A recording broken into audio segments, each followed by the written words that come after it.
Ton cauchemar, il commence dès la porte d'entrée de l'immeuble. C'est tout sauf fait pour les personnes dans votre situation, avec une pente devant la porte. Regardez.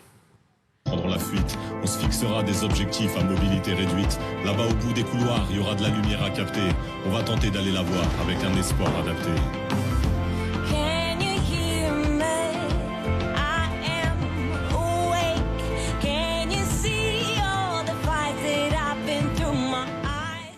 Ça arrive également qu'il y ait des pannes d'ascenseur, forcément. Et là, c'est terrible. Comment tu fais? Si tu veux que je te dise. Regardez. Voilà la situation. Je vais devoir glisser dans les escaliers, comme il n'y a pas d'ascenseur. Donc je vais devoir, avec ma jambe qui fonctionne, me glisser comme ça. Super. Donc c'est assez incroyable. Comment tu fais en fait après? Quand il n'y a pas d'ascenseur, ouais, comment tu fais? Parce que là, tu vois, tu glisses. Donc pour descendre, tu peux descendre. Tu fais quoi avec ton fauteuil en fait? Je ne peux pas utiliser mon fauteuil. C'est-à-dire que là, je suis descendue de cette manière-là et les ambulanciers m'ont récupéré en bas. Parce qu'ils ne pouvaient pas me transporter puisque ma colonne est quand même assez fragile. Donc le risque était trop grand. Donc ça a été, entre guillemets, la meilleure solution pour prendre le moins de risques possible. Et donc, ouais, donc tu es descendu. Et après quoi? Après, quand tu es revenu, l'ascenseur a marché ou bien ils ont dû te monter? Alors, on avait prévu d'aller à l'hôtel. Ouais. Parce que je ne pouvais pas repartir. Et il y a eu une intervention d'urgence à ce moment-là. Il y a eu au moins 10 pannes depuis un an. Donc, t'habites à quel étage? Au 3e. Ouais. De toute façon, c'est une galère. Alors, une fois dans ton appartement, la seule chose qu'on peut voir, c'est que rien n'est fait pour une personne handicapée. Tu loues ton appartement depuis combien de temps là-bas? Là-bas, ça fait 1 an et demi et ça fait 8 ans que je négocie un logement adapté avec mon bailleur, 3F. Combien tu payes par mois? 700 €. Ah ouais. Regardez la salle de bain.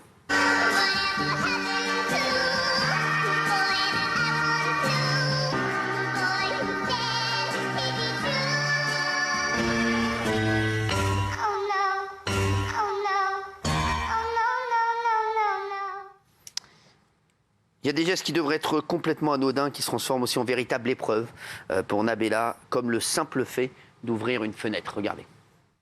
Il n'est pas si simple d'ouvrir et de fermer une fenêtre quand on est en situation de handicap.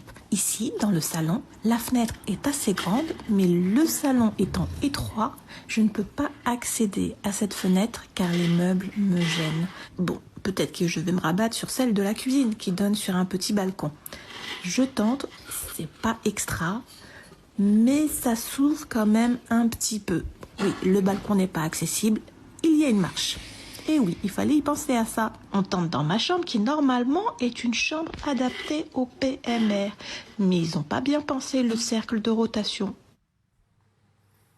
C'est incroyable. Alors, dernière vidéo, en plus de l'appartement et malheureusement toute la ville qui n'est pas adaptée, regardez. En prenant au hasard une rue de Paris, on s'aperçoit très vite que celles-ci ne sont pas accessibles, mais que même les immeubles ne le sont pas, donc des appartements qui ne peuvent pas être loués à des personnes à mobilité réduite. On peut s'apercevoir qu'il y a des marches bien trop hautes pour un fauteuil roulant électrique. Ceci est un vrai parcours du combattant pour les personnes en situation de handicap. Il reste quoi pour nous? Les voies de garage. Nabella, donc merci d'être avec nous. Chaque pièce est problématique pour vous. Le quotidien est un enfer. Comment vous mettez au lit? En fait, mon fauteuil ne peut pas atteindre la chambre. D'accord. Donc, je suis obligée de l'abandonner dans le couloir. Et après, je dois ramper. Donc, tous les soirs, vous rampez jusqu'à votre lit? Et le matin, vous réveillez, vous rampez jusqu'à votre lit? Exactement. J'ai, entre guillemets, la chance d'avoir ma partie gauche qui est saine. Ouais. Donc, je me pousse avec ma jambe gauche pour atteindre mon lit et à la force du bras. Vous avez été victime d'un accident il y a 8 ans, je le rappelle. C'est un accident de... J'étais victime d'un accident de voiture. Oui. Et donc vous avez été paralysé de tout un côté, hein, c'est ça? De toute la partie droite. Exactement. Donc je dois être en fauteuil électrique obligatoirement, puisque mon bailleur m'a dit mais changez de fauteuil. Mais pour un fauteuil manuel, il faut les 2 bras pour pousser les roues. Ah bien sûr. Ouais. Donc c'est absolument pas... Vous avez la manette. Exactement. Donc c'est pas possible autrement. Donc pour aller aux toilettes aussi, c'est un enfer. Hein. En fait, toutes les pièces sont inaccessibles parce que pour pouvoir utiliser mon fauteuil, il faudrait que je puisse tourner avec, l'utiliser. Bien sûr. Et il faut de l'espace. Ouais. Et cet espace-là, je ne l'ai pas puisque la norme, c'est 1,50. Pour mon fauteuil, c'est 1,70. Eux, ils ont 1,30. D'accord. Ouais, donc ils ne sont même pas dans la norme. Comment vous avez fait pour louer cet appartement à la base? Moi, j'étais déjà en fait avec ce bailleur puisqu'ils avaient racheté mon immeuble qui était dans le privé, tout simplement. Ouais. Et en fait, au bout de 6 mois, quand on a su que mon état n'allait pas du tout aller mieux, je les ai informés de ma situation de handicap. Ils m'ont déplacée dans un premier logement avec le logo PMR, c'était parfait. Et une fois arrivée sur place, je me suis rendu compte que je ne pouvais même pas sortir de chez moi. Donc je suis restée 2 ans enfermée. Pour vous laver, on imagine c'est aussi compliqué. Vous avez tout le temps peur de tomber. Le bailleur a été interrogé. Il affirme qu'ils ont tout fait pour améliorer votre logement et qu'ils ont notamment fait 100 000 € de travaux. Qu'est-ce que vous dites à ça? Alors, moi, ils me disent depuis 7 ans, 8 ans maintenant, qu'ils sont très mobilisés. Je veux bien les croire, mais 8 ans, c'est long de mobilisation. Donc, il y a un moment, peut-être que la personne qui se charge du dossier a un souci sur la compréhension du handicap. Je peux l'entendre. Mais 100 000 €, très honnêtement, si cet appartement a eu 100 000 € de travaux, moi qui me laisse les gérer, les travaux, parce que vous avez fait constater les manquements par un huissier? Oui, parce que quand j'ai constaté qu'il y avait un souci, pour pas qu'ils pensent que c'était un caprice ou que je négociais des choses, j'ai fait appel à un huissier qui était à côté de chez moi pour qu'il constate et qu'il puisse voir qu'en fait, il n'y avait pas d'accessibilité au logement. Alors, votre bailleur ne trouve aucune bonne solution pour l'instant? Non. Qu'est-ce que vous lui avez proposé? Vous lui avez dit quoi? Alors, moi, j'ai interpellé beaucoup, notamment les élus de ma ville, la mairie du 15e qui a vraiment tout fait. Ils ont suivi le dossier, ils les ont appelés tous les 15 jours. Madame Ferrat, qui est l'élue en handicap, était exceptionnelle. Mais le problème, c'est qu'ils disent toujours oui. Mais il ne se passe rien. Ils disent oui, on va s'en occuper. Oui. Ça fait combien de temps que ça dure qu'ils disent oui? Ça fait 8 ans. Ouais, donc ça fait quand même... Oui, au bout de 8 ans, il y a un problème. Ils vous ont proposé d'autres appartements? Alors, ils m'avaient proposé un appartement avant celui-ci, qui n'était pas adapté. Et il fallait passer par les sous-sols. Pour rentrer chez moi, je n'avais pas accès à la porte principale, donc un petit peu comme un rat. Il fallait que je passe et que je grimpe chez moi. Voilà. Ne parlez pas de rat ici. Donc à chaque fois, ça ne correspondait pas à votre situation. Vous avez l'impression d'avoir été complètement laissé tomber, c'est ça en fait? J'ai l'impression qu'en fait, je paye mon handicap. Ouais, ça. J'ai cette situation-là, moi j'ai été victime, donc j'ai rien fait. Bon, comme d'autres personnes qui peuvent être malades. C'est quoi votre accident pour savoir? On m'a percuté, en fait, on a percuté mon véhicule. Et ça a suffi pour que C'était seul dans le véhicule? Oui. J'étais conductrice, l'autre était conducteur et il a perdu le contrôle. Et ça a suffi en quelques instants, en fait. Ça peut tous nous arriver. Bien sûr. Moi, j'avais une carrière, j'étais partie travailler à La Réunion, j'étais très heureuse dans ma vie. Donc, tout allait bien. Et là, il y a 8 ans, c'est... Oui, mais ce qui est dramatique, c'est que moi, j'ai très vite accepté mon handicap. Oui, c'est ça. C'est important de le signaler. Voilà, je voulais le dire. Et vous, voilà, vous demandez... Vous acceptez votre handicap. Vous êtes heureuse, vous vivez, voilà, je vous l'ai dit tout à l'heure à la pub, je vous ai dit, je vous trouve magnifique. Merci. Non mais c'est vrai. Et aujourd'hui, vous vous retrouvez dans une situation qui vous oblige à entamer une grève de la faim parce que ça ne bouge pas. Ça fait 8 ans qu'on vous dit on va bouger et ça ne bouge pas. Et à un moment, vous vous êtes dit, la seule chose que je vais faire pour qu'on puisse parler de moi, c'est peut-être médiatiser l'affaire et peut-être médiatiser l'affaire en faisant peut-être aussi une grève de la faim, c'est ce que je me suis dit, et peut-être sensibiliser les gens parce qu'il y a d'autres gens aussi qui sont certainement dans votre cas. Et il y en a énormément, je le sais. Et donc, pour que ça puisse bouger. C'était la seule solution à vos yeux? Oui, parce que je suis remontée jusqu'au ministère du Handicap et du Logement et même à la présidence. Et on me dit qu'on ne peut rien faire, on ne peut pas agir sur les bailleurs. Et le bailleur, 3F, ne répond même pas parfois. Donc, je ne vois pas d'autre solution. Il faut trouver un appartement en rez-de-chaussée, sans obstacle du tout, et dans lequel tu peux tourner avec ton fauteuil. Je peux circuler avec mon fauteuil. Ça fait combien de temps que tu fais une grève de la faim? Que je... T'as entamé la grève de la faim, ça fait combien? Là, je l'ai commencé aujourd'hui. En fait, je leur ai laissé du temps pour qu'ils réagissent. Et je l'ai commencé en alertant, en leur disant réagissez avant que ce soit trop grave. Parce que, évidemment, j'ai des traitements très lourds, donc ça va être très violent. Mais il y a un moment, je ne suis pas la seule dans cette situation-là. On est complètement invisibilisé. Il y a un moment, stop, on demande nos droits. On n'a pas à supplier un bailleur social qui doit faire du social pour avoir un logement. Et il parle d'argent alors qu'on parle de vie, en fait.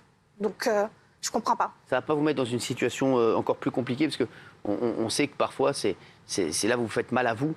C'est vous, vous allez... J'ai peur qu'il y ait des séquelles, mine de rien, qui soient importantes si la grève de la faim se prolonge. En plus, vous nous l'avez dit, il faut quand même de la force pour ramper, pour essayer de vivre au jour le jour. Vous n'avez pas peur de ça? Cyril, chez moi, je vis un cauchemar. Je suis enfermée. Je ne peux rien faire. J'ai fait un nombre de chutes incalculable. J'ai même fait un départ de feu parce que je n'ai pas réussi à gérer ce qui se passait vu que je n'étais pas sur mon fauteuil. Soit un jour, je tombe chez moi et on me découvre dans 3 jours ou 4 jours. Soit j'agis et je maîtrise encore un peu la situation à travers cette grève de la faim. Et je la fais aussi pour toutes les personnes dans la même situation que moi, qui sont encore plus faibles et qui ne peuvent pas la faire. Peut-être que si mon bailleur réagit et qu'on dit qu'il faut que ça s'arrête et qu'on change la loi et qu'ils aient une obligation de relogement, peut-être qu'à ce moment-là, on ne sera plus invisibilisés, qu'on sera tous entendus. Et ils vous disent quoi, vos proches? Ils comprennent, en fait. Parce qu'il y en a qui disent, parce qu'ils disent pas on va venir t'aider, on va venir à la maison. Ils viennent. Chaque soir, il y a un proche qui est là pour m'aider, pour me... Mais voilà, j'ai mon poids, vous avez envie de vivre votre vie, vous avez envie d'être Et puis j'ai droit aussi à ma propre vie. J'ai déjà une auxiliaire de vie, c'est pas toujours évident, même si elles sont adorables. Mais en plus, solliciter constamment la famille, il y a un moment, moi je paie un loyer, j'ai demandé depuis le début un logement adapté. Ils savaient que c'était un fauteuil roulant électrique. Ils m'ont fourni des plans qui correspondaient, et puis la réalité ne correspond plus. Il y a un moment, il faut qu'on arrête ça et qu'ils prennent une vraie position. Vous en voulez à qui aujourd'hui? J'en veux à personne. Au bailleur, quand même. Même pas, parce que je me dis, il y a un moment, on les laisse faire. Donc, si on laisse les personnes et qu'on leur dit qu'il n'y aura jamais de sanctions, ils s'engouffrent dedans. Donc, il faut absolument que la loi, encore une fois, change pour qu'ils aient des sanctions quand ils agissent comme ça. Aujourd'hui, vous êtes à bout? Oui, je suis épuisée. Si je le fais maintenant, c'est parce que je sais que je ne tiendrai pas cet été. Un été sans pouvoir se doucher, sans ouvrir ses fenêtres, avec la canicule, en rampant. Je ne suis pas un animal. J'ai droit à avoir de la dignité. Cette maltraitance-là, pour moi, c'est de la maltraitance. Donc après, je suis dans le combat, j'ai un mental qui est fort, mais combien de personnes auraient peut-être mis fin à leur vie dans le silence sans qu'on sache ce qui s'est passé derrière? On ne peut pas tolérer ça, parce que souvent, en plus, c'est souvent des femmes en situation de handicap. Donc elles sont souvent agressées, et en plus on rajoute la maltraitance administrative. Non. Vous redoutez de rentrer chez vous ce soir? Bien sûr. Alors déjà, il faut que l'ascenseur fonctionne, première étape. Et après, c'est de nouveau rentrer dans l'endroit qui me fait tant souffrir, qui me prive de tout, qui me prive de douche, qui me prive de pouvoir me nourrir correctement. C'est épuisant, c'est épuisant. Cette grève de la faim, donc vous comptez ne pas l'arrêter tant qu'ils n'ont pas trouvé une solution? J'irai jusqu'au bout. C'est-à-dire, quand vous dites jusqu'au bout, c'est quoi? Jusqu'au moment où mon état fait qu'on me transporte à l'hôpital. Parce que je serais beaucoup, beaucoup trop faible. Mais j'irai jusqu'au bout. Et je pense qu'ils me connaissent assez pour savoir que j'irai jusqu'au bout. Et il n'y a pas vos proches qui vous disent tu ne peux pas faire ça, on compte sur toi, on a besoin de toi? Mais bien sûr qu'ils ont peur pour moi. En fait, ça impacte tous mes proches, mes amis, ma famille. Mais on fait quoi d'autre? Pour vous, c'est dingue quand même d'arriver à cette solution. Mais si le ministère ne peut pas agir, si le défenseur des droits ne peut pas agir, si le préfet ne peut pas agir, je fais appel à qui? À vous. Merci. On va essayer, Nabéla, de faire bouger les choses assez vite parce qu'on ne veut pas que vous vous retrouviez dans une situation de santé qui soit très problématique et qui soit irréversible, et on n'a pas envie de ça. Et vraiment, on vous voit, moi je vous vois aujourd'hui, vous êtes, je vous l'ai dit encore, je vous le redis encore, vous êtes magnifique. J'ai eu un coup de cœur pour vous, même à la pub, vraiment, je vous le dis. Et comme elle l'a dit, elle a accepté son accident. Nabéla, elle a accepté son handicap. Elle veut juste pouvoir vivre décemment avec son handicap et pouvoir, elle ne demande pas un truc de fou.